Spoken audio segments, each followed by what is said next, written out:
can diseases like diabetes be reversed through diet?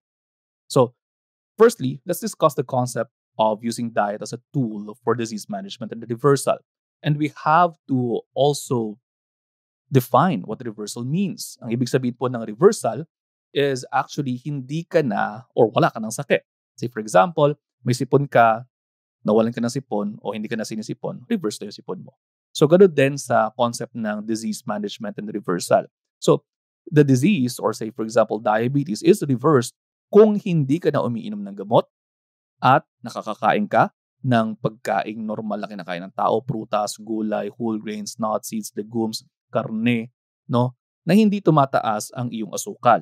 Halimbawa, nung po kayo ay bata, hindi po kayo masyado nagko-control sa inyong mga matatamis na pagkain, hindi naman po tumataas ang inyong asukal.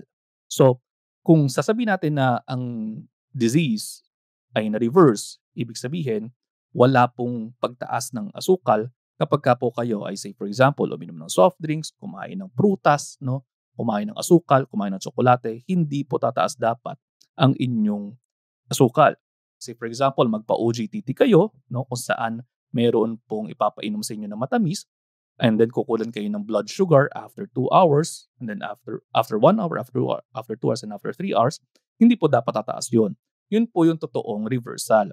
However, no, sa nangyayari po usually sa mga pasyente natin, no, at sa mga pasyente rin ng iba pang mga doktor, hindi po yun nami-meet yung criteria na yun.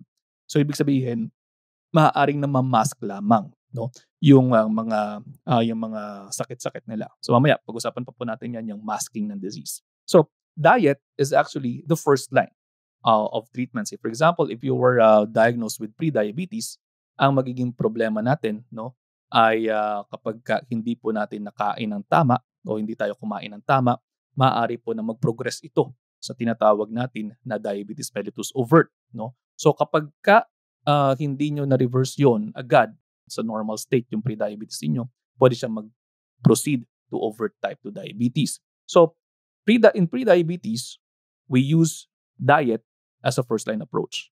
At kung atin po madedemonstrate na tayo ay kayang mag-control ng ating asukal, no, nang walang gamot, pwede po masabi na nare-reverse po ang inyong pre-diabetes. But type 2 diabetes can only, yung overt type, no, ng diabetes can only be actually put into remission. No? Again, diet is a first-line tool. Maaari po natin gamitin yan as a first-line tool. Pero darating pa rin talaga sa punto na malamang sa malamang kakailanganin nyo pa rin po ng gamot.